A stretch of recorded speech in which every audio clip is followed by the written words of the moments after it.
Geologically, India has been divided into two divisions, peninsular region and the second one is extra peninsular region. భౌగోళికంగా శిలా వ్యవస్థ పరంగా భారతదేశాన్ని రెండు భాగాలుగా విభజిస్తారు. ఒకటేమో ద్వీపకల్ప భారతదేశ వ్యవస్థ, రెండవది ఉత్తర భారతదేశ వ్యవస్థ లేదా ఎక్స్ట్రా పెనిన్సులర్ ఇండియా అంటాం దీన్ని. ద్వీపకల్పేతర భారతదేశ వ్యవస్థ. మనం చూసాం ప్రీవియస్ టాపిక్లో చదివేటప్పుడు 23.5 డిగ్రీల ఉత్తర అక్షాంశానికి దిగువ ఉన్న ప్రాంతాన్ని ద్వీపకల్ప భారతదేశం అని, 23.5 అక్షాంశాలకి ఎగువన ఉన్న ప్రాంతాన్ని ఉత్తర భారతదేశం అని మనము ఇంతకుముందు చూసాం. ద్వీపకల్ప భారతదేశ వ్యవస్థకు వచ్చి ఒక ప్రత్యేకత ఉన్నది. ఏమిటంటే అది ప్రీ క్యాంబ్రియన్ పీరియడ్, పాలియోజోయిక్ యుగంలో ప్రీ క్యాంబ్రియన్ పీరియడ్ నుంచి అంటే 570 మిలియన్ల సంవత్సరాల క్రితం నుంచి ఏ రోజు కూడా ద్వీపకల్ప భారతదేశ వ్యవస్థ సముద్ర జలాల కింద మునిగి ఉండలేదు. Never inundated under the ocean waters from Precambrian era, that is 570 million years ago onwards. మిగతా ప్రపంచంలో ఏ భూభాగం తీసుకున్నా ప్రతి భూభాగము ఏదో ఒక సందర్భంలో సముద్ర భూభాగం కింద మాత్రమే, సముద్రాల కింద మాత్రమే ఉండింది. ద్వీపకల్ప భారతదేశానికి పైన ఉన్నటువంటి ఉత్తర భారతదేశ వ్యవస్థ అంటే ఎక్స్ట్రా పెనిన్సులార్ రీజియన్, హిమాలయాసు, వింధ్య సాత్పురాలకు అవతల ఉన్న ప్రాంతము, తరువాత ఉత్తర మైదానాలు అంటే గంగా, సింధు, బ్రహ్మపుత్ర మైదానాలు, ఇవన్నీ కూడా 60 మిలియన్ల సంవత్సరాల క్రితం వరకు కూడా సముద్రం యొక్క క్రింది భాగంలో ఉన్నాయి. అంటే ఇప్పుడు కూడా సముద్ర జలాల కింద మునిగి ఉన్నాయి. సో ఈ ద్వీపకల్ప భారతదేశ వ్యవస్థ మాత్రం 570 మిలియన్ సంవత్సరాల క్రితం వరకు నుంచి కూడా ఎప్పుడు కూడా సముద్ర భూభాగాల కింద మునిగి ఉండలేదు. అలాగే ద్వీపకల్ప భారతదేశము శిలా వ్యవస్థ చాలా పురాతనమైన శిలా వ్యవస్థ.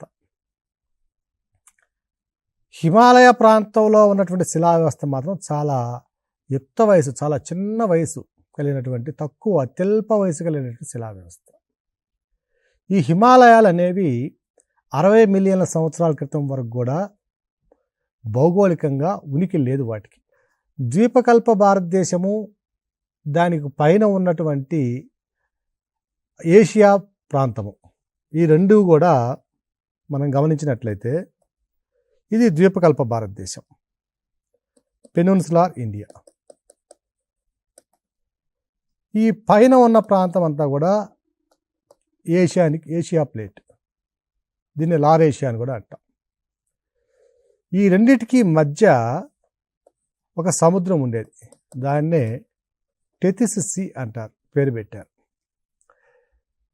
ఈ కాన్సెప్ట్ని అనేక సిద్ధాంతాలు వివరించడానికి ప్రయత్నించాయి.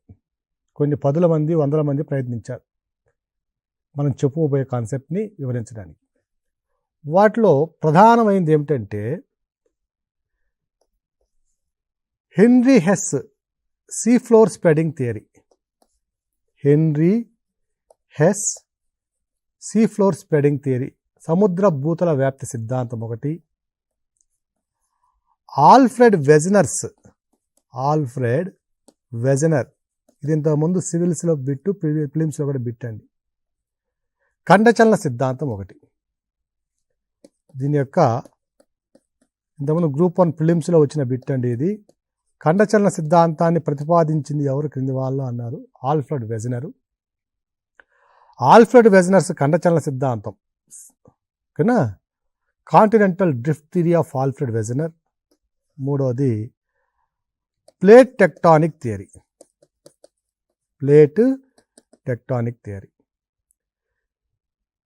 సో ఈ 3 సిద్ధాంతాలు కూడా చాలా విశేషమైనటువంటి ప్రాచుర్యాన్ని పొందాయి.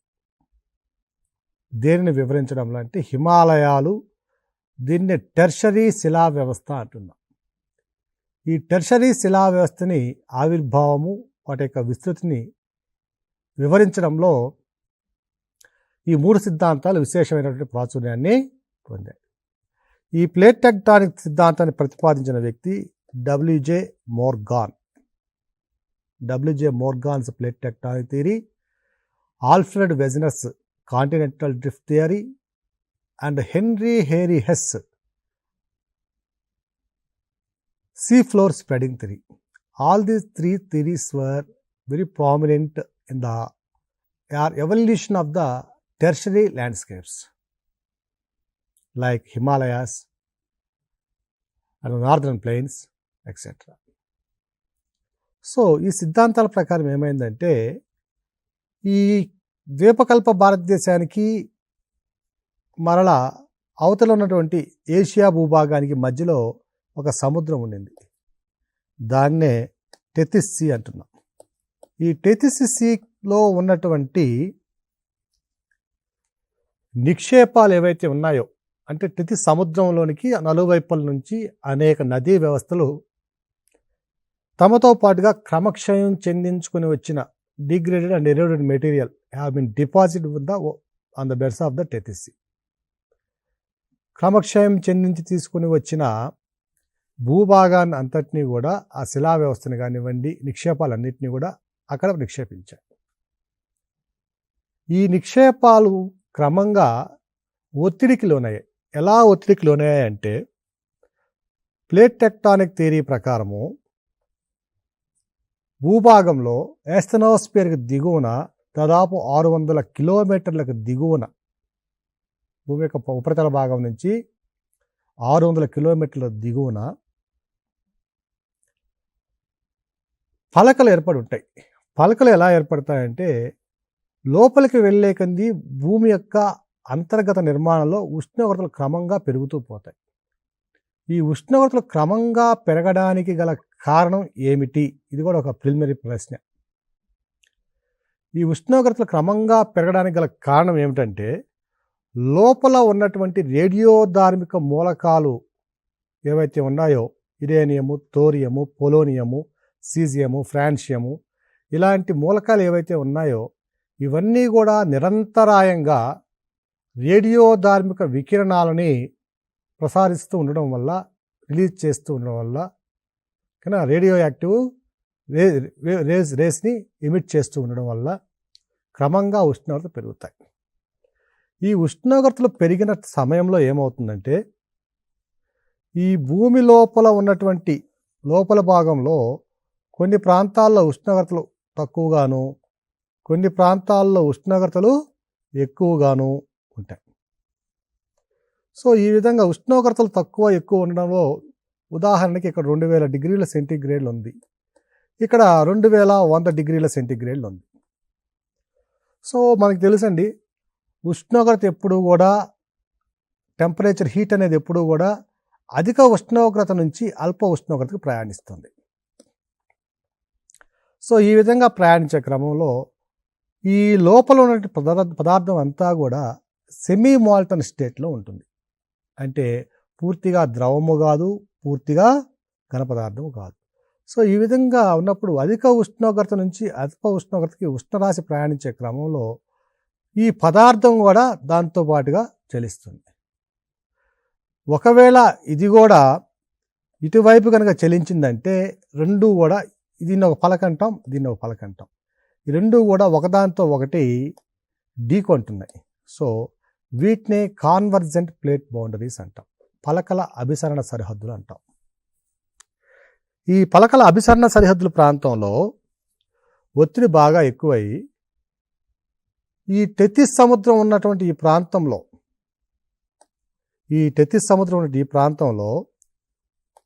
ఇక్కడ ఈ పలకల ఒత్తిడికి ఈ టెథిస్ సముద్రంలో ఉన్నటువంటి పదార్థం అంతా కూడా, అవక్షేపం ఏదైతే ఉందో అదంతా కూడా ఫోల్డింగ్ ప్రక్రియ వలన, అంటే వలీకరణ ప్రక్రియ వల్ల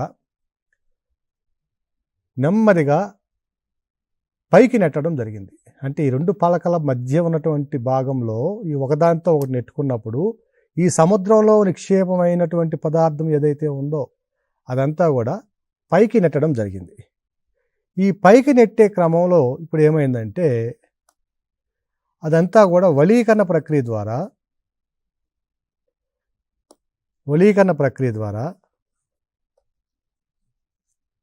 ఈ ప్రాంతంలో ఇక్కడ పైకి నెట్టబడినవన్నీ కూడా హిమాలయ పర్వతాలుగా ఆవిర్భవించాయి.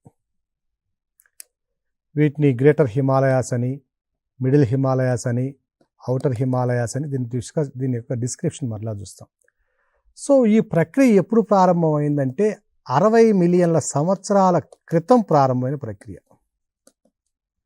ఈ 60 మిలియన్ల సంవత్సరాల క్రితం ప్రారంభమైనటువంటి ఈ ప్రక్రియ ద్వారా ఒకరోజుతో ఆగిపోయి జరిగినటువంటి ప్రక్రియ కాదండి. ఇది అనేక మిలియన్ల సంవత్సరాల దాదాపు 1.7 మిలియన్ల సంవత్సరాల క్రితం వరకు కూడా ఈ ప్రక్రియ సాగింది. ఈ ప్రక్రియ ద్వారా ఏమవుతుందంటే లోపల ఉన్నటువంటి టెథిస్సీలో ఉన్నటువంటి నిక్షేపాలు deposits have been uplifted in the form of mighty Himalayas. ఈ విధంగా ఏర్పడినటువంటి వీటి యొక్క వయసు చూస్తే గ్రేటర్ హిమాలయాస్ ఒక 60 మిలియన్ ఇయర్స్ క్రితం ఏర్పడితే మిడిల్ హిమాలయాస్ 40 to 45 కానీ లేదా 38 to 45 మిలియన్ ఇయర్స్ క్రితం కూడా ఏర్పడినాయి. ఇక శివాలిక్ పర్వతాలు ఒక 5 నుంచి 8 మిలియన్ల సంవత్సరాల మధ్యకాలంలో ఏర్పడినవి. ఇక 1.7 మిలియన్ల సంవత్సరాల క్రితం కూడా కొన్ని భూభాగాలు ఇక్కడ ఏర్పడినటువంటి ఆధారాలు ఉన్నాయి. సో మనం ద్వీపకల్ప భారతదేశం కనుక తీసుకున్నట్లయితే ద్వీపకల్ప భారతదేశంలో ఉన్నటువంటి శిలా వ్యవస్థ చాలా పురాతన శిలా వ్యవస్థ. ఇది వయసు మరలా చూద్దాం. ఉత్తర భారతదేశంలో శిలా వ్యవస్థ చూసుకున్నట్లయితే దీని వయసు చాలా తక్కువ, కేవలం 60 మిలియన్ల సంవత్సరాల క్రితం ఏర్పడినటువంటి భూభాగాలు. అంతకుముందంతా కూడా ఇక్కడ ఒక సముద్రం ఉండేది, టెథిస్ సముద్రం ఉండేది. కాబట్టి శిలా విన్యాసపరంగా చూసినా కూడా భారతదేశ భౌగోళికంగా చూసినప్పుడు దాని యొక్క వైవిధ్యం చాలా ఎక్కువ ఉంది. ద్వీపకల్ప భారతదేశం ఏమో చాలా పురాతనమైంది, ఉత్తర భారతదేశం చాలా యవ్వనమైంది. ఇంకా బాల్య దశలోనే ఉంది, యవ్వనం కూడా రాలేదు.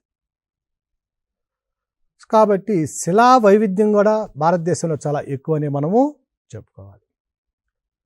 అయితే వీటి యొక్క నిర్మాణం, శిలల యొక్క వయస్సు, వాటి యొక్క నిర్మాణం ఆధారంగా చేసుకొని మనకి టి హాలండ్ అనే ఒక director general of survey of India ఉన్నారు. 1904 సంవత్సరంలో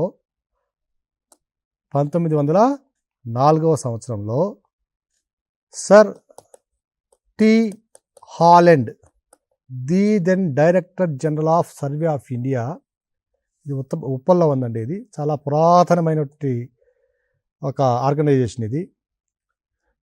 సో టి హాలండ్ అనే ఆయన 1904 సంవత్సరంలో భారతదేశం మొత్తం కూడా పర్యటించి తన సిబ్బందితో శిలా వ్యవస్థని 4 రకాలుగా వర్గీకరించాడు. ఒకటి ఆర్చియన్ శిలా వ్యవస్థ,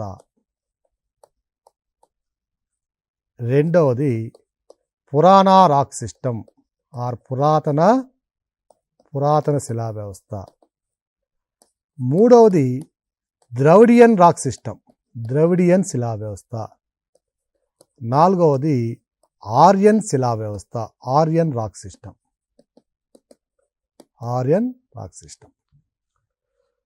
సో టి హాలండ్ విభజించినటువంటి 4 శిలా వ్యవస్థలు దేన్ని ఆధారంగా చేసుకుని విభజించబడినాయంటే వాటి యొక్క వయస్సును ఆధారంగా చేసుకుని విభజించబడినాయి.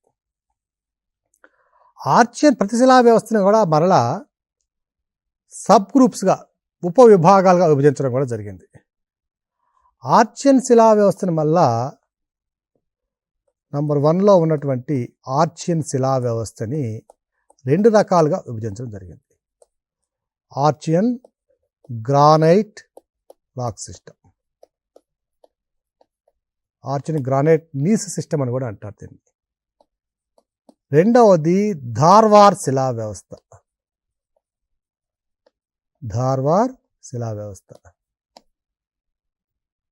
ఆర్చియన్ శిలా వ్యవస్థలో ఉన్నటువంటి ఆర్చియన్ గ్రానైట్ శిలా వ్యవస్థకు వయసు ఎంత అంటే 4500 మిలియన్ సంవత్సరాల నుంచి 1800 మిలియన్ సంవత్సరాల క్రితం వరకు ఉన్న శిలా వ్యవస్థ.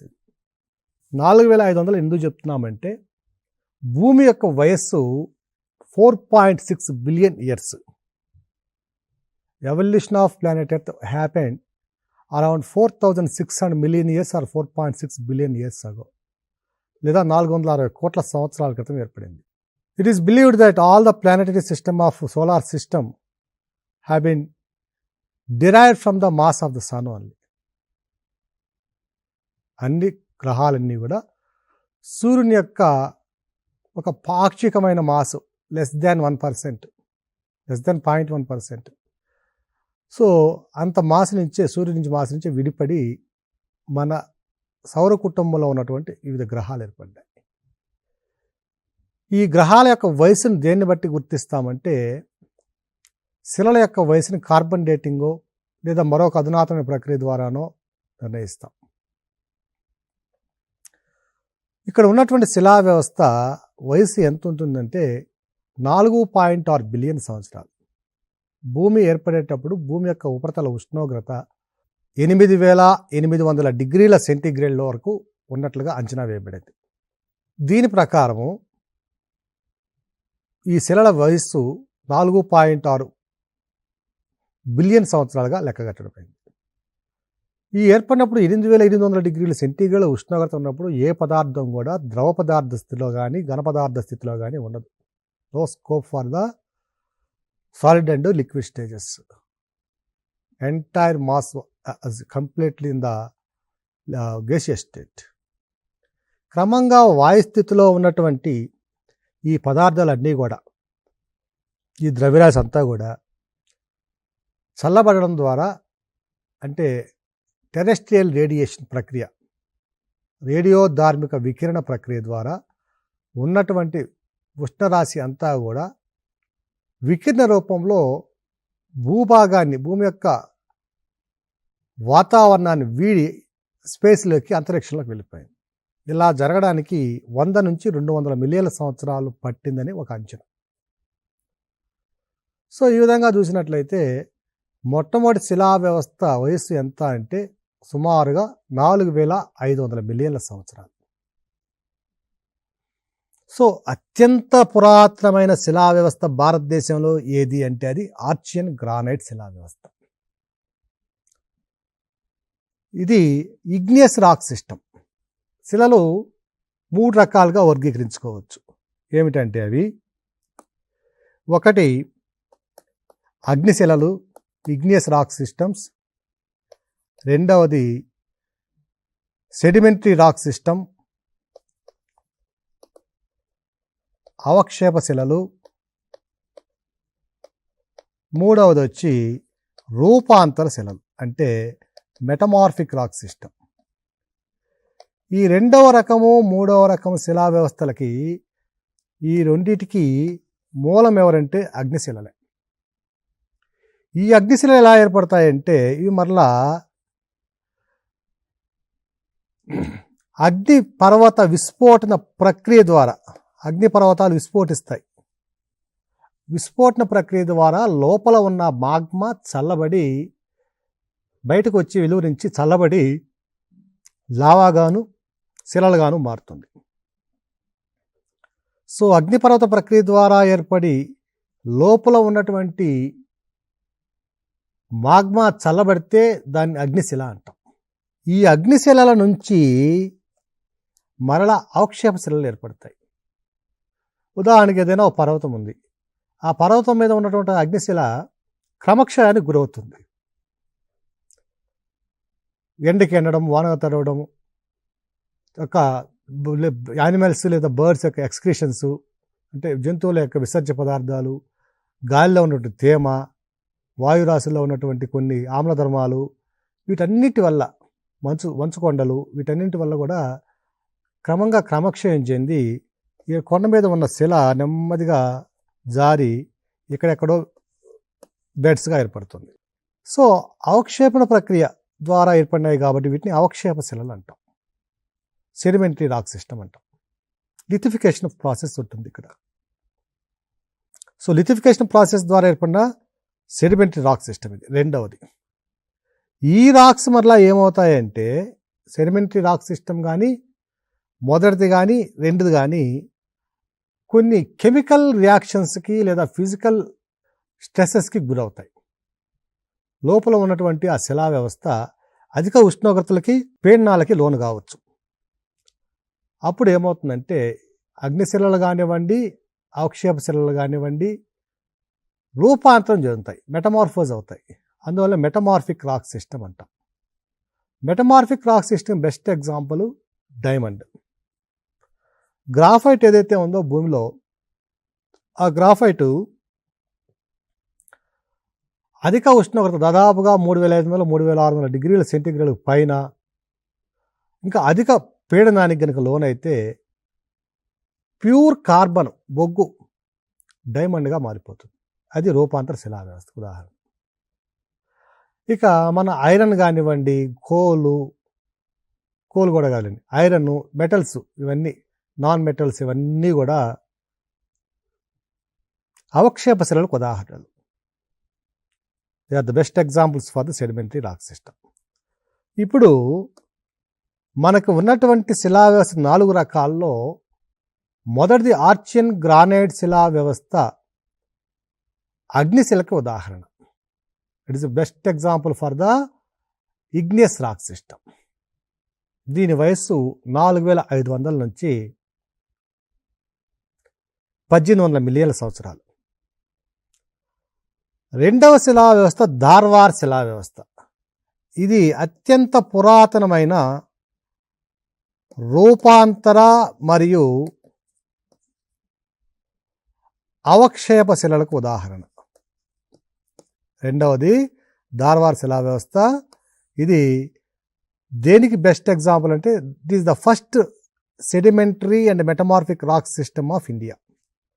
ఇక ఆర్చియన్ గ్రానైట్ శిలా వ్యవస్థ ఇది మొట్టమొదటి ఏర్పడినటువంటి అగ్నిశిలకు ఉదాహరణ. సో మొట్టమొదటి రాక్ సిస్టమ్ చూస్తే ఆర్చియన్ రాక్ సిస్టము. దీన్ని మరలా 2 రకాలుగా వర్గీకరించారు, Archean granite, Dharwar rock systems. ఈ ఆర్చియన్ గ్రానైట్కి ఎగ్జాంపుల్ ఏమిటంటే గ్రానైటు, నీసు, GNEISS, నీసు మొదలైనవి, ది మెగ్మటైటు, ఇలాంటివి ఆర్చియన్ గ్రానైట్ శిలా వ్యవస్థకు ఉదాహరణ. ఈ ఆర్చియన్ గ్రానైట్ శిలా వ్యవస్థలో ఎటువంటి శిలాజ నిక్షేపాలు కనపడవు, ఎటువంటి జీవజాతి ఆనవాళ్ళు కనపడవు ఇక్కడ. అలాగే ధార్వార్ శిలా వ్యవస్థలో కూడా దాదాపుగా శిలా వ్యవస్థలో కనపడవు. ఈ ధార్వార్ శిలా వ్యవస్థకు వయసు చూసినట్లయితే 1800 నుంచి 600 మిలియన్ సంవత్సరాలు ఉంటాయి. ఈ రెండింటి యొక్క ప్రత్యేకత ఏమిటంటే ఆర్చియన్ గ్రానైట్ శిలా వ్యవస్థ నిర్మాణ రంగంలో వాడే అత్యధిక విలువ కలిగినటువంటి గ్రానైట్ రాళ్ళు మొదలైన వాటిని అందిస్తుంది. దీంట్లో దాదాపుగా ఎటువంటి ఐరన్ నిక్షేపాలు కానీ, జంతు అవశేషాలు కానీ, లేదా ఇతర ఫెర్రస్ మినరల్స్ కానీ పెద్దగా లభించవు. ఇక రెండవ శిలా వ్యవస్థ ధార్వార్ శిలా వ్యవస్థ యొక్క ప్రత్యేకత ఏమిటంటే దీంట్లో ఎక్కువగా ఉండే పదార్థాలు అన్నీ కూడా ఫెర్రస్ మినరల్సే, అంటే ఇనుము సంబంధిత పదార్థాలు అధికంగా లభిస్తాయి. ఆర్చియన్ గ్రానైట్ శిలా వ్యవస్థలో అధికంగా ఏముంటుందంటే నిర్మాణ రంగానికి అవసరమైనటువంటి గ్రానైటు, నీసు మొదలైనటువంటి శిలా వ్యవస్థలు ఉంటాయి. ఇక్కడ మనం ఇంకొక ప్రత్యేకమైన విషయం ఏమిటంటే ద్వీపకల్ప భారతదేశం ఇంత గురించి చెప్పాం, డిస్కస్ చేసుకున్నాం దీని ముందరే. ద్వీపకల్ప భారతదేశం యొక్క శిలా వ్యవస్థ చాలా దృఢమైన శిలా వ్యవస్థ, అందులో పురాతనమైన శిలా వ్యవస్థ. ఉత్తర భారతదేశ లేదా హిమాలయ ప్రాంతం శిలా వ్యవస్థ ఎక్స్ట్రా పెనిన్సులర్ రాక్ సిస్టమ్ అనేది చాలా బలహీనమైనటువంటి శిలా వ్యవస్థ, అత్యంత చిన్న వయసు కలిగిన శిలా వ్యవస్థ అని నిర్ణయించుకున్నాం. దీనికి గల కారణం ఏమిటంటే భూపటలం అంటే సుమారు ఒక 17 కిలోమీటర్ల లోపల వరకు. ఈ భూపటలంలో ఉన్నటువంటి శిలా వ్యవస్థ ఆ భూభాగం యొక్క దృఢత్వాన్ని నిర్ణయిస్తుంది. ద్వీపకల్ప భారతదేశంలో ఉన్నటువంటి శిలా వ్యవస్థలో ఈ ఆర్చియన్ గ్రానైట్ శిలా వ్యవస్థ 3 భాగాల్లో 2 భాగాలు ఉంటుంది. సో ద్వీపకల్ప భారతదేశంలో ఉన్నటువంటి శిలా వ్యవస్థలో ఈ ప్రాంతంలో ఉన్నటువంటి శిలా వ్యవస్థలో 2/3 of the Earth's crust is covered with Archean rock system. భూపటలంలో 2/3 వంతు ఆర్చియన్ శిలా వ్యవస్థ ఉంది. అంటే ఆర్చియన్ శిలా వ్యవస్థ అంటే అగ్ని శిలా వ్యవస్థ, చాలా దృఢమైన శిలా వ్యవస్థ. ఇక పై భాగం ఇక్కడ ఉంది చూసారా, ఉత్తర భారతదేశ ప్రాంతంలో, ఈ ప్రాంతంలో 1/3 రాక్ సిస్టము మాత్రమే ఆర్చియన్ రాక్ సిస్టమ్.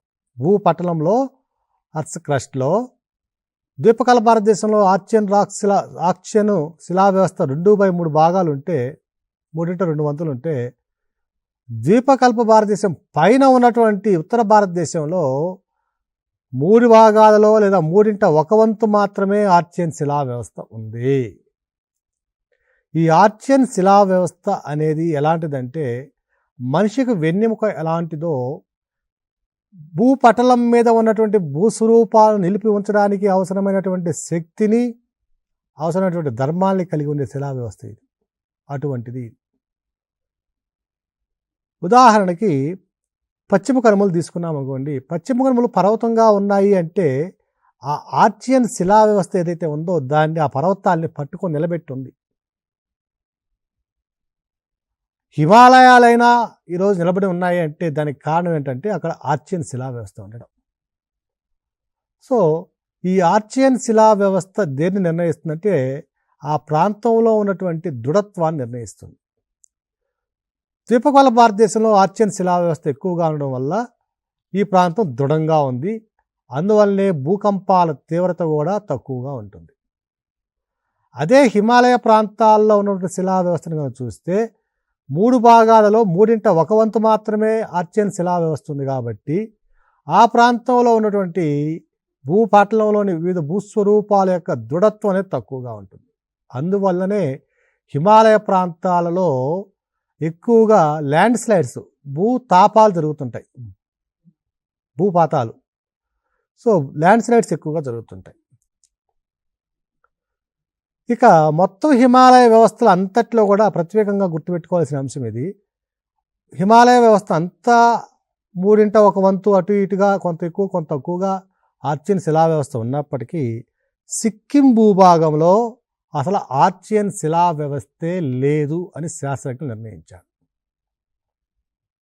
అంటే హిమాలయ ప్రాంతాల్లో ఏదైనా భూకంపం సంభవిస్తే అధికంగా సిక్కింలో నష్టం జరగడానికి అవకాశం ఉంది.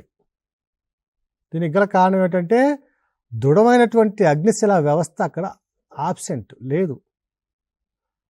సో హిమాలయాల్లోని సిక్కిం ప్రాంతాల్లో భూకంపాల యొక్క ప్రభావం అధికంగా ఉండడానికి గల కారణం ఏమిటి, లేదా భూకంపాల ద్వారా జరిగే నష్టం అధికంగా ఉండడానికి గల కారణం ఏమిటి అని అంటే, దానికి గల కారణం ఏమిటంటే ఈ ప్రాంతంలో ఆర్చియన్ శిలా వ్యవస్థ లేకపోవడం. సో ఆర్చియన్ శిలా వ్యవస్థ అనేది ఏ ప్రాంతానికైనా, ఏ భూపటలానికైనా, ఏ భూభాగం యొక్క భౌగోళిక స్వరూపానికైనా వెన్నెముక లాంటిది. సో అలాంటి వెన్నెముక అధికంగా అభివృద్ధి చెందింది ద్వీపకల్ప భారతదేశంలో. కాబట్టి మనకి ద్వీపకల్ప భారతదేశంలో భూకంపాల తీవ్రత తక్కువగా ఉండడానికి ఒక కారణం. అదే హిమాలయ వ్యవస్థలో ద్వీపకల్ప భారతదేశం కంటే ఎక్కువగా భూకంపాలు సంభవిస్తాయి. జమ్మూ అండ్ కాశ్మీరు, ఉత్తరాఖండ్, తర్వాత సిక్కిము, నేపాల్, భూటాన్ ఈ ప్రాంతాలలో భూకంపాలు అధికంగా ఉండడానికి గల కారణం ఏమిటంటే పలక విరూపణ సిద్ధాంతం ప్రకారము ఇవి రెండు ఎక్కడున్నాయంటే పలకల సరిహద్దు ప్రాంతంలో ఉన్నాయి.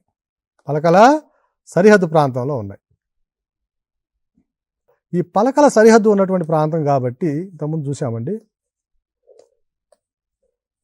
సో ఈ ప్రాంతం రెండు కూడా ఒకదాంతో ఢీకొంటూ ఉండడం వల్ల ఆవిర్భవించిన హిమాలయాలు.